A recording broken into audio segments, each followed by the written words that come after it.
I thought I'd start the summer term with something really easy and relaxing, something that you could go out and just sit in the sun with a piece of paper and a pen and just doodle.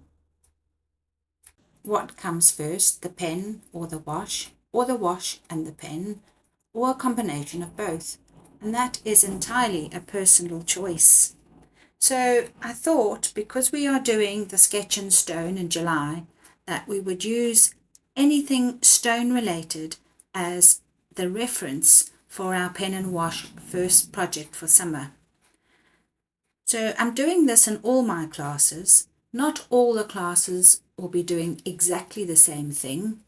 And I've composed this video just to give you a reminder of some of the techniques that we have used in class.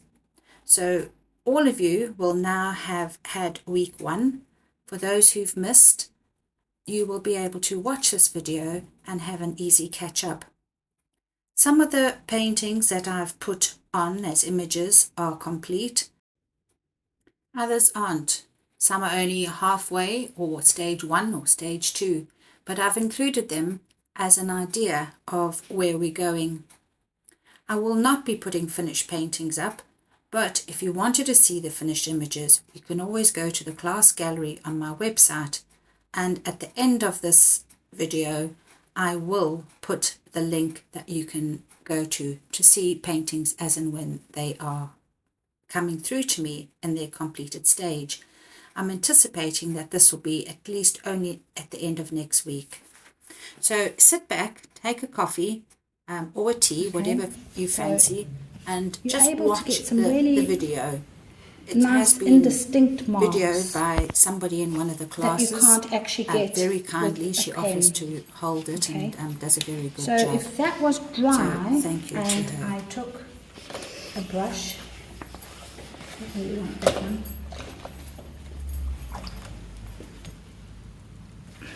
It's obviously not dry, so let's dry it with a dryer.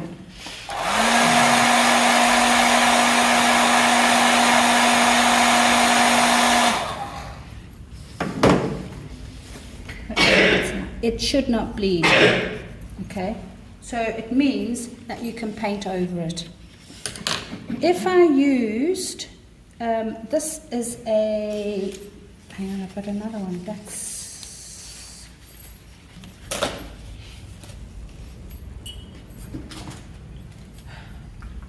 trouble is, if you don't test them, some of them say permanent on, but they're not. no, and it also depends. It depends on the paper. So if you test it on a normal printer paper, it will do one thing, and then on watercolor paper it does another. Okay, so this is a, I happen to know that this is soluble.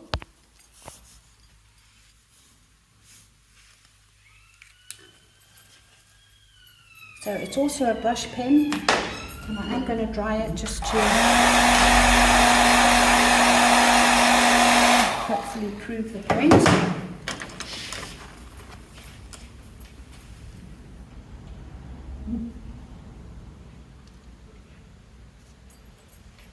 So, a lot more difficult to use and control, but not impossible.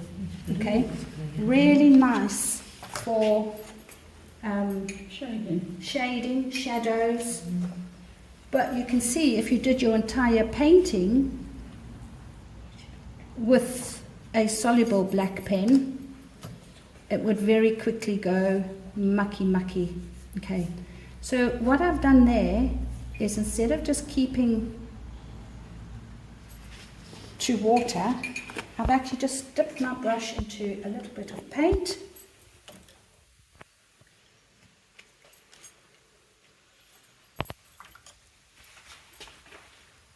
Okay, the difference between the soluble and the permanent. So what we are going to do in our painting is we are going to combine the soluble and the permanent, and therein is the difficulty. I have, just because I said bring a fountain pen, this has actually got blue shimmer in it, ink, but I can't really but it's supposed to be permanent, okay? Now, the other thing that I'm going to say is you do not have to draw everything. Can you see how I'm actually being, instead of being perfect like a tracing, I'm not drawing everything. So that's a door, but I purposefully haven't drawn the right-hand side, because when I come to paint it, and I'm using all these different things just to show you, I could burgle some of that. Oh, it's obviously not dry, but look at that. Okay, There you go. Happy accident. yeah. So now the problem is that if you put a section on your paper, you can take your felt tip and throw it in the bin. Okay, I don't know why. Yeah, It stops working, it sucks it up, so it sucks all the water up. You can throw it in the bin.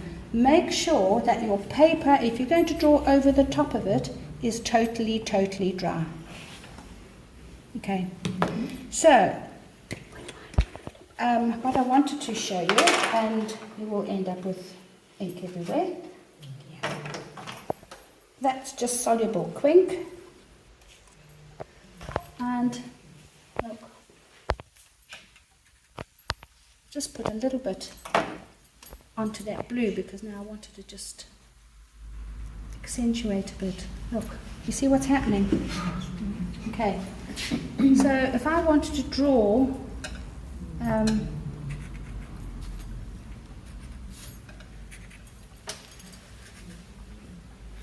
I know some of us really like the precision of drawing, and there's nothing wrong with that. So if you want to do an architecturally correct drawing, that is entirely your style, so there's nothing wrong with it. Okay, so I know that this is quink, and I know that it's going to be soluble. So I will keep that. My Indian ink is permanent.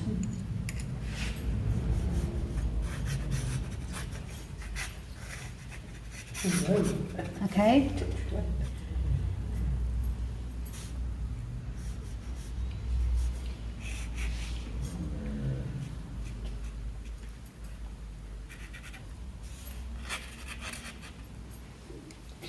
So this is all permanent. I'm just doing this.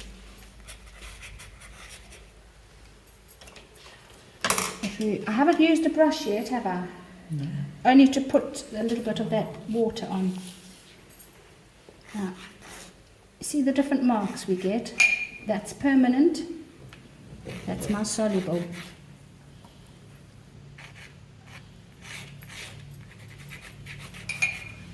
I know there was a pencil drawing on here to start with, but that was only because I was using this for something else. I haven't actually drawn anything. It's a figment of my imagination, which is why I didn't really want you to have a tracing. So when that dries, okay, and I'm keeping it simple because I'm showing you the technique, I'm not doing the actual painting for you.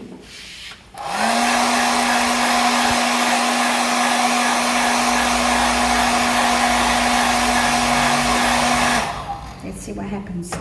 So I am going to take my brush, and I can either dissolve it with water or I can dissolve it with paint. So I don't remember what's soluble and what's not.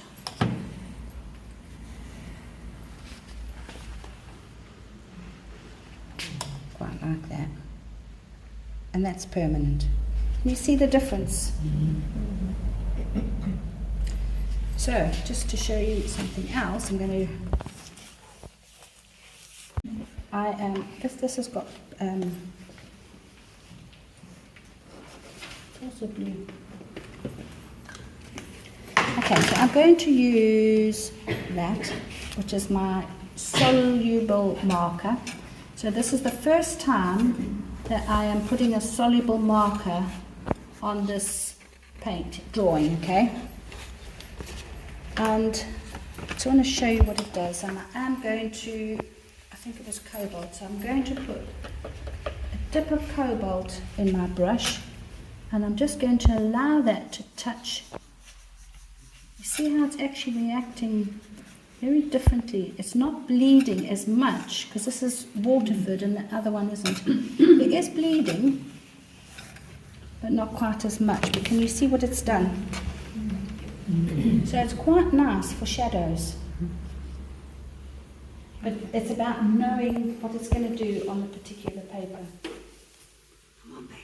This is Sanders Waterford 425. And this is just, I don't know what it is, but it's only 300 gram. So, that's where we're going to. Just remember which is soluble, which is permanent. What I would suggest is start drawing with permanent. Okay, so if I was going to do a brick wall, well, it's not a brick, it's a stone. Okay, I'm going to start drawing with my permanent ink.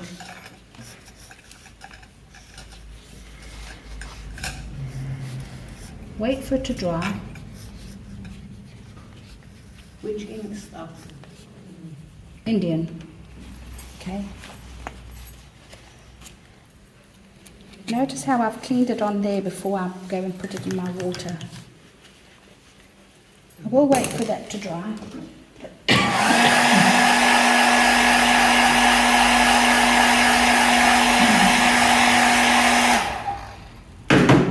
And then I'm going to go with my quink. And I'm using, and I'm going to start roughing that up a bit.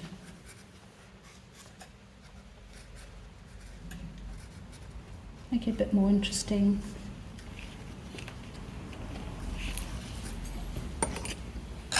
You can use a combination of brushes.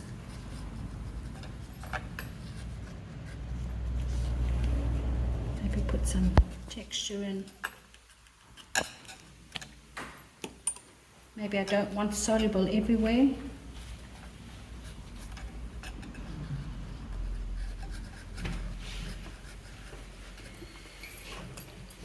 I'm going to dry it off.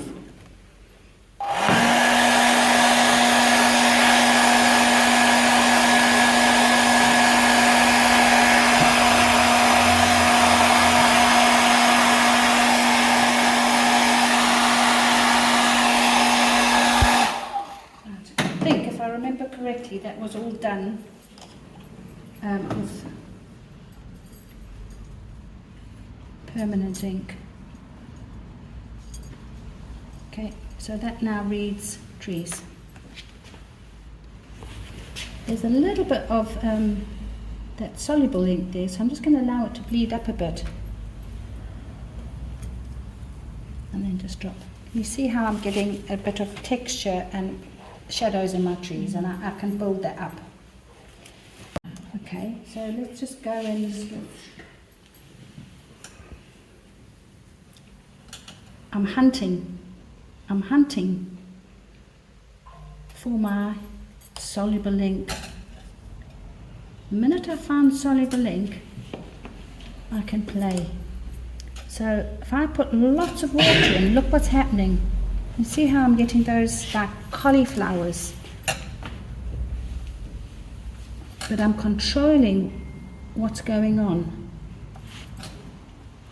Once you have activated the soluble ink, it should not reactivate. So if you activate soluble ink and then allow it to dry, as long as you've used it all up, when you take water and put it over that soluble ink for the second time or the third, it shouldn't make any difference. Okay, so water or paint or a combination thereof. And you can make the whole thing as bright as you want it. You can do your background first, or you can start with your drawing. But that's the idea. It's how do you combine soluble and permanent ink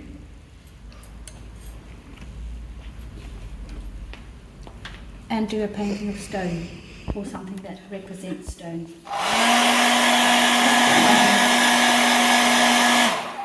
You see that has all sort of dried now. So I'm going to take my pen. I do like to be quite nice and neat with these. And I'm going to draw over the top. So those are created bushes. I'm going to do it upside down because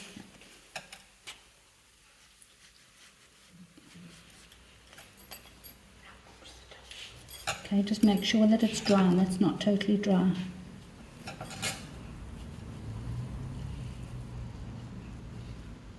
So this is permanent ink.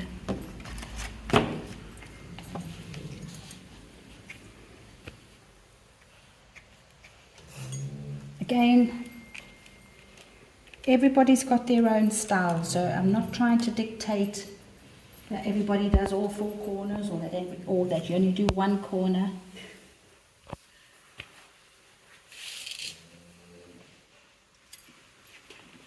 And there's my window. Can I ask a question? Yes. When you say it has to be something that represents stone, can it be like an amalgamation of ideas that you, Yes. like the canal, Yes. Because if the you horse?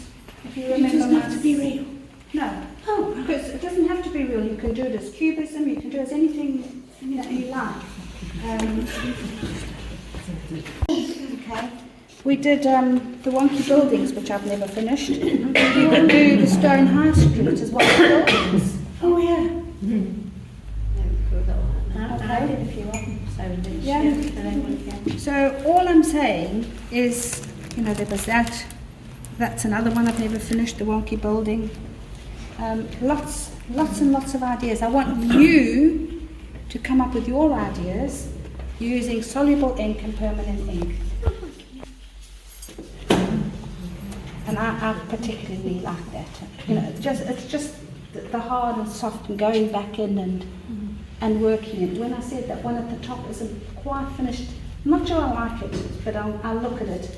There's some little bits of pen detail that I might go and put in. I'll see. I thought to finish off, I would go through some of the references that I used in class. So to start off with, we painted our sheet of paper with our chosen colours. I sprayed the paper with my spritzer bottle. I had some really wet watercolours. In this case, I think it was cobalt blue, gamboge yellow, and it looks like burnt sienna, but it was probably alizarin crimson. One of the images that I sent round to some of the classes was this photo that I took of the Stone High Street. I was very kind and reduced it to a basic line drawing so that people could either trace it using trace down or draw the picture from the tracing, because it's a lot easier just to draw it from a line drawing than it is to try and decipher all the clutter from the photograph. And that was the line drawing that I sent round.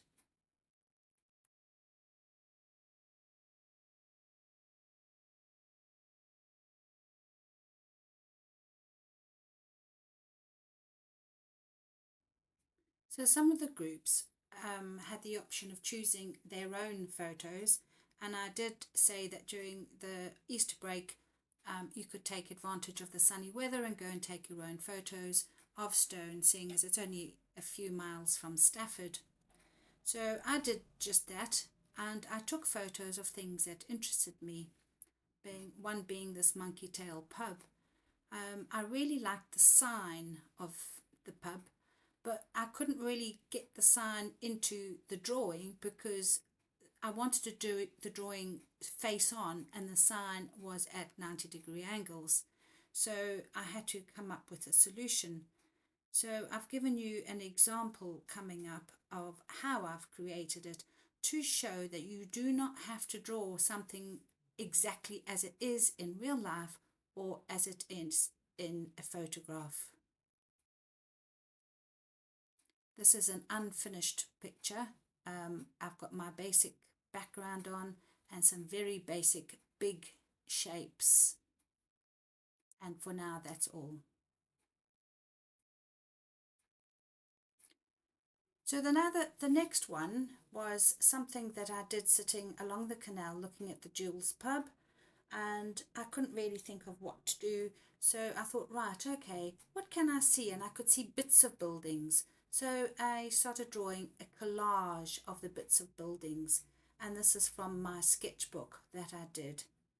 And here is the stage 1, 2, and 3 of the drawing that I'm busy doing from the reference that I created in my sketchbook. As I've said, I will not be putting finished paintings up on YouTube. This is meant as a help for people who come to my classes and for anybody else who finds it. But here are the details of my website and the exact link to get to the gallery page for anybody who would like to see the paintings when they're finished. I'll put mine up as well as those that come to class.